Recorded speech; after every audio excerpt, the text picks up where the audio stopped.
Hello बच्चों. So today we are going to study a new lesson, the fair play. आप सबने बच्चों ये कहानी पढ़ी होगी कभी ना कभी, कहीं ना कहीं, है ना. ये मुंशी प्रेमचंद की बहुत मशहूर कहानी है जिसमें दो दोस्तों के बारे में है. तो चलिए आइए एंजॉय करते हैं हम लोग इस लेसन को.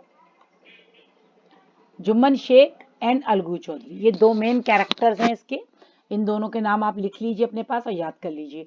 जुम्मन शेख और अलगू चौधरी, वो were the best of friends, वो बहुत अच्छे दोस्त थे. So strong was their bond of friendship that when either of them went away from the village, the other looked after his family, and both were greatly respected in the village. Bond of friendship, आपने फेविकोल सुना है ना, फेविकोल, जैसे फेविकोल का bond होता है, yes, चिपकना. बिल्कुल इतनी गहरी इनकी दोस्ती थी. यहाँ पर बॉन्ड का मतलब गहराई से. इतनी गहरी इनकी दोस्ती थी, इतनी स्ट्रांग इनकी दोस्ती थी कि जब दोनों में से कोई भी गांव के बाहर जाता था तो दूसरा उसके परिवार को लुक आफ्टर करता था. लुक आफ्टर फ्रेज है इंग्लिश का, जिसका मतलब होता है देखभाल करना. लुक आफ्टर, ठीक है, इसको नोट कर लेना. और दोनों की बहुत रिस्पेक्ट थी गांव में. तो दोनों दोस्त थे, गांव में रहते थे, बड़ी इज्जत थी दोनों की, और दोनों एक दूसरे के परिवार का ध्यान रखते थे कहीं जाने आने पर. अब क्या हुआ, आगे कहानी बढ़ती है. Now Jumman had an old aunt who had sum property. अब जुम्मन की एक आंट थी, है ना, उनके रिश्तेदार थी एक, जिनके पास कुछ संपत्ति थी, कुछ प्रॉपर्टी थी. I will transfer my property to Jumman if you only promise to look after me. अब वो बूढ़ी हो गई तो उन्होंने कहा कि मेरी जो जितनी प्रॉपर्टी है जुम्मन, मैं तुम्हारे नाम कर देती हूँ, उसके बदले तुम बस मेरी देखभाल करना, क्योंकि बुढ़ापे में इंसान को मदद की जरूरत होती है. तो जुम्मन ने भी हाँ कर दी. The arrangement work well for a couple of years. और कुछ वर्षों तक ये बहुत बढ़िया चलता रहा. जुम्मन उनकी देखभाल करता था, आंट की, उनको खाना देना, उनको पूरी देखभाल करना. फिर क्या हुआ, देन द सिचुएशन चेंज. फिर परिस्थिति बदल गई. सिचुएशन माने परिस्थिति. Jumman and his family were tired of the old relative. अब थोड़े दिनों बाद वो लोग उस बूढ़ी अपनी जो भी खाला थी उनसे थक गए, उनसे परेशान हो गए. Jumman became as different to her as his wife. और अब वो लोग उनसे कोई मतलब रखना बंद कर दिया. इनडिफरेंट माने होता है जो बिल्कुल इंटरेस्ट खत्म हो जाना, यानी कि बिल्कुल केयर ना करना. तो उन्होंने उसकी केयर करना बंद कर दी. Who grudged even the little fool that the little old lady wanted every day. अब बेचारी बूढ़ी थी तो वो थोड़ा सा जो खाना खाती थी वो भी उनको देना, ग्रज माने देना, भारी पड़ने लगा. जैसा कि नॉर्मल होता है कि हम लोग किसी को भी ज्यादा दिन तक अपने घर में रखना पसंद नहीं करते, सेम जुम्मन के साथ हुआ. तो जुम्मन और उसकी बीवी के तेवर बदल गए और दोनों उसको अच्छे से ट्रीट नहीं करते थे, उसको अच्छे से खाना नहीं देते थे. तो वो आंट बेचारी परेशान हो गई.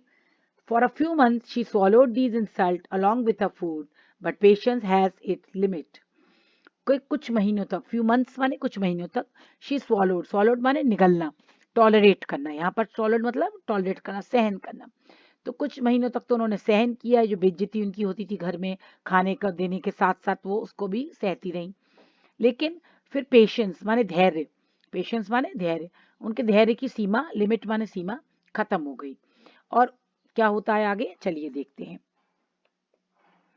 वन डे, एक दिन, my son, it is now obvious that I am not wanted in your house. Kindly give me a monthly allowance so that I can set up a separate kitchen. अब उसके aunt ने कहा कि बेटा, अब obvious है, obvious माने clear, बिल्कुल स्पष्ट है कि मैं तुम्हारे घर में, मुझे कोई चाहता नहीं है, तुम चाहते नहीं हो कि मैं तुम्हारे घर में रहूं.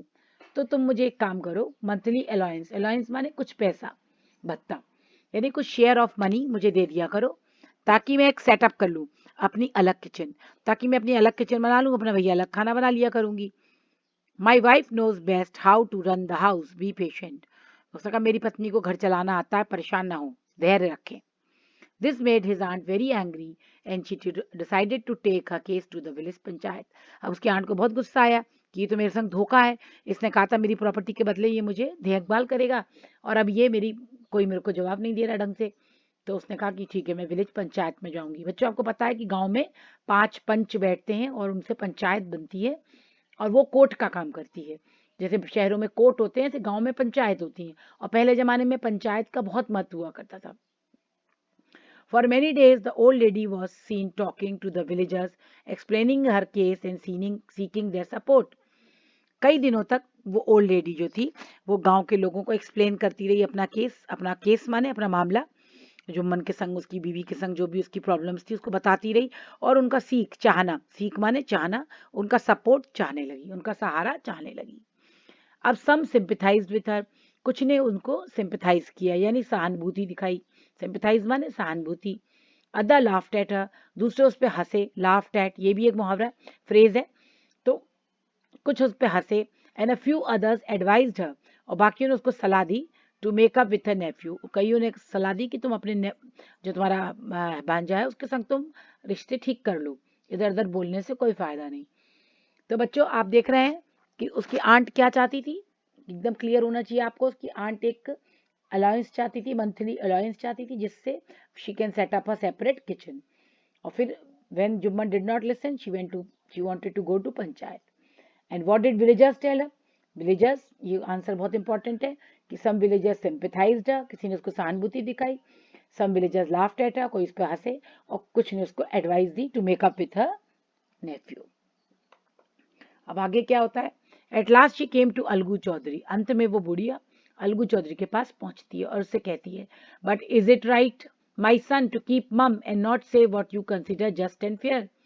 उसने अलगू से कहा कि क्या ये सही है कि तुम मम मम माने चुप बैठे हो, गूंगे बैठे हो, बोल नहीं रहे हो कुछ भी, वो उसके लिए जो चीज जस्ट है, जो न्याय है, जो, क्योंकि जो उसकी आंट की बात थी वो बिल्कुल ठीक थी, क्योंकि उसकी प्रॉपर्टी के बदले इतना तो हक उसका बनता है कि उसको खाना अच्छे से दिया जाए, इज्जत दी जाए घर में। लेकिन अलगू क्योंकि जुम्मन का दोस्त है तो वो उसके खिलाफ कैसे जा सकता है, तो इसलिए वो चुप रहता है, जबकि अलगू जानता है कि जुम्मन गलत कर रहा है, लेकिन वो दोस्ती के नाते बोलता नहीं है।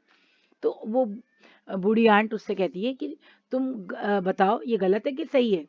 वो कहता है, यू नो चाची, Jumman is my best friend, how can I go against him? उसने कहा, जुम्मन मेरा बहुत पक्का दोस्त है, मैं उसके खिलाफ कैसे जा सकता हूँ? Come to the panchayat and speak the truth, तो उसने कहा तुम पंचायत में आओ और सच बोलो। अलगू डिडेंट रिप्लाई, अलगू ने कोई जवाब नहीं दिया, but a words kept ringing in his years, लेकिन आंट के शब्द उसके कानों में गूंजते रहे, क्योंकि जुम्मन दिल का बहुत साफ आदमी था और अलगू भी दिल का बहुत साफ आदमी था, लेकिन दोस्ती होने के नाते दोनों सच बोलने से डर रहे थे। फिर क्या हुआ? अब देखो, अब ये पंचायत बैठी है ना, लोग बैठे हुए हैं, पंच बैठे हुए हैं पेड़ के नीचे, और जुम्मन आंट वो सब खड़े हुए हैं। The panchayat was held the same evening under the old banyan tree, बरगद के पेड़ के नीचे पंचायत हुई। अब एक आदमी कहता है, the voice of the panch is the voice of God, my aunt, ये जुम्मन कह रहा है कि, जुम्मन ने क्या बोला? The voice of the panch is the voice of God. बच्चों ये क्वेश्चन बहुत इंपॉर्टेंट होते हैं, किसने कौन सा डायलॉग बोला, तो आप इसको नोट कर लेना कि जुम्मन ने कहा the voice of the panch is the voice of God, let my aunt nominate, nominate माने नियुक्त करे, मैं अपनी आंट पे छोड़ता हूँ कि वो किसी को भी हेड पंच बना दे। हेड पंच माने जो पांचों पंचों में हेड होगा, उसकी बात को माना जाएगा। I will abide by her decision, abide माने मानूंगा, डिसीजन माने फैसला। तो उसने कहा कि जो भी मेरी आंट जिसी को भी सरपंच बनाना चाहती है बना दे, मैं उसकी बात मानूंगा। अब आंट ने कहा, आंट का डायलॉग है, देखो ये, the panch knows neither friend nor enemy, panch का ना कोई दोस्त होता है ना दुश्मन होता है। व्हाट डू यू से टू अलगू चौधरी, तो मैं अलगू चौधरी को पंच बनाना चाहूंगी। चाची, अब अलगू एकदम बोला, अलगू का डायलॉग है, चाची you are aware of my friendship with Jumman, चाची तुम तो जानती हो मेरी जुम्मन से दोस्ती है, तुम मुझे क्यों पंच बना रही हो? द आंट सेड, फिर आंट ने कहा, शी न्यू, ये जानती है, but she said that she also knew that Alagu would not kill his conscience, conscience माने आत्मा, कि अलगू अपनी आत्मा को नहीं मारेगा for the sake of friendship, दोस्ती के नाते। God lived in the heart of the panch, भगवान पंच के हृदय में रहते हैं, and that his voice was the voice of God, और उसकी आवाज भगवान की आवाज होती है। Then the old lady explained her case, फिर उस लेडी ने पूरा मामला पंचायत को समझाया। तो बच्चों ये डायलॉग बहुत इंपॉर्टेंट है, किसने कहा कि God lived in the heart of panch, किसने कहा? आंट ने कहा। कि voice of panch is voice of God, ये भी आंट ने कहा। ठीक है, तो ये डायलॉग्स आपको समझ लेना अच्छे से किसने कहा। चलिए आगे बढ़ते हैं। अब आंटी ने पूरा मामला पंचायत को समझा दिया। Jumman, you and I R old friends, उसने कहा जुम्मन तुम और हम अच्छे पुराने दोस्त हैं। Your aunt is as dear to me as you, तुम्हारी आंट मुझे उतनी प्यारी है जितने तुम। Now I am a panch, you and your aunt are equal before me, अब आज मैं पंच बन गया हूँ, तो तुम और तुम्हारी आंट मेरे बराबर बराबर हो दोनों मेरे लिए। वॉट हैव यू टू से इन योर डिफेंस, अब जुम्मन तो बड़ा खुश हो गया। जुम्मन ने सोचा अलगू तो मेरा दोस्त है, तो मेरे फेवर में ही देगा जजमेंट, है ना। तो वो बड़ा खुश हो गया, लेकिन अलगू जो था उसने उसको क्लियर कर दिया कि भले ही हम दोस्त हैं, लेकिन अब मैं पंच बन गया हूँ, तो मेरे लिए सब बराबर है। तुम क्या कहते हो अपनी डिफेंस में, अपनी बचाव में, तुम्हें क्या कहना है, अपने प्रोटेक्शन में क्या कहना है? तो उसने कहा 3 years ago my aunt transfer her property to me. 3 साल पहले मेरी आंट ने मुझे अपनी संपत्ति दी। I promise to support her as long as she lived. और मैंने उसको ये प्रॉमिस किया था कि मैं उसकी सहायता करूंगा जब तक वो रहेंगी। I have done all I could. There have been a couple of quarrels between my wife and her, but I can't stop it. Now my aunt is claiming a monthly rent from me. That is not possible. That all I have to say. उसने कहा मैंने अपनी aunt को promise तो किया था, लेकिन अभी पिछले कई दिनों से मेरी बीवी और इनके बीच में बहुत क्वारल हो रहे हैं। क्वारल माने झगड़े, कांस्टेंट लगातार हो रहे हैं। और अब मेरी आंट क्लेम कर रही है, क्लेम माने हक जता रही है, एक मंथली अलाउंस पे, यानी मासिक भत्ता मांग रही है। ये पॉसिबल नहीं है, यही मुझे कहना है। Jumman was cross examined by Algu and other. Jumman को अलगू ने और दूसरे लोगों ने बार बार क्वेश्चन पूछे। क्रॉस एग्जामिन माने परीक्षा ली उसकी, बार बार से प्रश्न पूछे। We have gone into the matter carefully in our opinion. हमने इस मामले को बहुत ध्यान से देखा है और मेरी सलाह में Jumman must pay his aunt a monthly allowance. उन्होंने कहा जुम्मन को अपनी आंट को एक मासिक भत्ता देना चाहिए, और all else the property goes back to her, या फिर संपत्ति वापस दे दे। अगर वो मासिक भत्ता नहीं देना चाहता तो उनकी संपत्ति उसको वापस दे दे। जुम्मन ने ये फैसला सुन लिया अलगू का। नाउ अब क्या हुआ, दोनों में दरार आ गई, क्योंकि जुम्मन को ये लग रहा था कि अलगू तो मेरा साथ देगा, लेकिन अलगू ने सच का साथ दिया, क्योंकि वो पंच है। पंच की voice is the voice of God. उसने सच बोला। लेकिन जुम्मन को गलतफहमी हो गई कि अलगू ने मेरा साथ नहीं दिया। Now the two friends were seldom seen together. Seldom माने कभी कभार, बहुत कम, रेयरली। अब वो दोनों की दोस्ती में दरार आ गई, दोनों बहुत कम साथ दिखते। The bond of friendship between them was broken. और मित्रता की जो उनमें एक बॉन्ड थी, जो बंधन था, वो टूट गया। In fact Jumman was Alagu's enemy and wanted is revenge. In fact सच्चाई तो ये है कि जुम्मन अलगू का दुश्मन बन गया। एनिमी माने दुश्मन, और वॉन्टेड इज रिवेंज, रिवेंज माने बदला। और वो उनसे बदला चाहने लगा, कि मौका चाहने लगा कि मैं कब अलगू से बदला लूंगा। यानी कि अलगू ने जो फैसला दिया वो बिल्कुल सही था बच्चों, है ना। आपको क्या लगता है, फैसला सही था उसका? यस, बिल्कुल सही था। Days past. अब जो जुम्मन था वो अलगू से बदला लेने के लिए घूमने लगा, मौका की तलाश करने लगा। लेकिन ऐसा ही हुआ। डेज पास्ड बाई, थोड़े दिन बीते। And as ill luck would have it, ill luck माने बुरी किस्मत, Algu found himself in a tight spot. Tight spot माने डिफिकल्ट कंडीशन, एक बहुत कठिन परिस्थिति में अलगू चौधरी फंस गया। क्या हुआ? One of his fine pair of bullock died. उसका एक बहुत खूबसूरत जोड़ी थी बैलों की, उसमें से एक मर गया। तो he sold the other to Samjhu Sahu. तो जो एक बैल बचा उसको उसने समझू साहू को बेच दिया। कार्ट ड्राइवर, समझू साहू कौन था? बैलगाड़ी चलाता था गांव में। कार्ट ड्राइवर माने बैलगाड़ी चलाने वाला। तो वो उसको उसने बेच दिया। The understanding was that Sahu would pay the price of a bullock in a month time. और लोग पहले जमाने में बहुत एक दूसरे पे विश्वास करते थे, तो इसी विश्वास में अलगू चौधरी ने जो साहू को वो बैल दे दिया, और ये समझौता किया कि 1 महीने में वो उसका पैसा उसको दे देगा। कोई बात नहीं, अभी पैसे नहीं है, कोई बात नहीं, तुम 1 महीने के अंदर मुझे उसके पैसे दे देना। लेकिन क्या हुआ? It so happened that the bullock died within a month. लेकिन 1 महीने के अंदर ही वो दूसरा बैल भी मर गया। यानी जो बैल समझू साहू ने खरीदा था वो मर गया, और अभी समझू साहू ने उसके पैसे भी नहीं दिए थे। तो क्या हुआ? Several months later after the bullock dog, Alagu reminded Sahu of the money he haven't yet paid, but Sahu got very annoyed. अब कई महीने बीत गए, समझू साहू ने पैसे ही नहीं दिए बुल्लक के, बैल के। तो अलगू ने उसको याद दिलाया कि तुमको मुझे पैसे देने हैं उस बैल के। अब साहू बहुत एनॉय हो गया, एनॉय माने चिढ़ गया। तो देख रहे हैं आप फोटो में कैसे चिड़ा हुआ है वो। I can't pay you a Penney for the wretched beast. उसने कहा मैं तुम्हें एक पेनी भी नहीं दूंगा। पेनी माने एक सिक्का। रेचेड बीस्ट, रेचेड माने वो गरीब, अनहैप्पी, वो दुखी मनहूस, है ना, उस बीस्ट के बदले। He bought us nothing but ruin। उसकी वजह से मुझे कुछ नहीं मिला सिवाय ruin। ruin माने बर्बादी के। आई हैव अ बुलक, मेरे पास भी एक बैल की जोड़ी है। Use it for a month, एक बैल है मेरे पास, तुम उसको ले लो, 1 महीने के लिए यूज करो, then return it to me, फिर मुझे वापस कर दो। But no money for your dead bullock, पर तुम्हारे मरे हुए बैल के लिए मैं कुछ भी नहीं दूंगा। तो देखो समझू साहू अपनी बात से पलट गया। उसने कहा कि तुम एक काम करो, मेरा बैल ले लो, 1 महीना चला लो उसको, फिर मुझे वापस कर देना, कुछ पैसे वैसे नहीं दूंगा। Algu decided to refer the case to the panchayat. अब आपस में लड़ाई झगड़ने का कोई फायदा नहीं था, तो अलगू ने डिसाइड किया कि वो ये मामला पंचायत में जाएगा। For a second time in a few month preparations for holding the panchayat were made. और कुछ ही महीने के अंदर दूसरी पंचायत की तैयारी होने लगी। Both party started meeting people seeking support. और सब लोग मिलके, दोनों पार्टीज अपनी अपनी बात लोगों को बताने लगे, समझाने लगे कि भाई देखो ऐसा ऐसा मामला है, ताकि लोग उनका सपोर्ट करें, उनका सपोर्ट सहायता करें, वहां पे उनके पक्ष में बोले। तो बच्चों आप देख रहे हैं कि अब दूसरी पंचायत बैठने वाली थी। The panchayat was held under the same old banyan tree. Panchayat फिर से उसी पेड़ के नीचे हुई। The voice of the punch is the voice of the God. Let Sahu nominate the head punch. I will abide by his decision. अब अलगू चौधरी ने बड़ा दिल दिखाते हुए कहा कि जो वॉइस ऑफ पंच होती है वो वॉइस ऑफ गॉड, यानी जो आंट ने कहा था वही अलगू चौधरी ने भी कहा। कि अब उसने कहा कि समझू साहू खुद ही नॉमिनेट कर ले, नॉमिनेट माने नियुक्त कर ले, रिकमेंड कर ले, जिसको भी वो चाहता है उसको हेड पंच बना ले, और मुझे उसके डिसीजन से कोई वो नहीं रहेगा, मैं उसका डिसीजन फैसला मानूंगा। Sahu saw his chance. Sahu तलाश में बैठा हुआ था, उसको मौका मिल गया। साहू को चांस माने मौका। And propose the name of Jumman.